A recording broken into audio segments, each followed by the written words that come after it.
friends আজি আহকচোন এটা ইউনিক ৰেচিপি আপোনালোকৰ আগত দেখাওঁ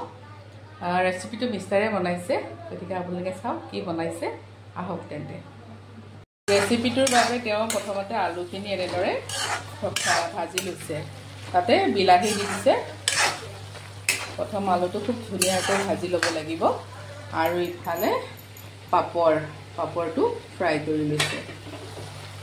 ইয়াতে তেওঁ মছলা পাঁচফোৰণ দিছে আৰু অকণমান জিৰা পাউডাৰ দি দিছে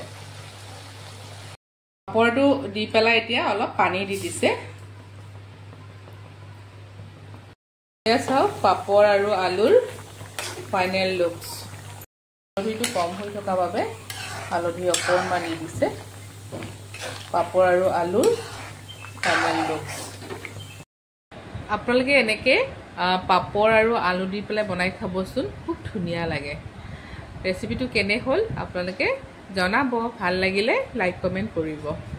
আজিলৈ আহোঁ বাই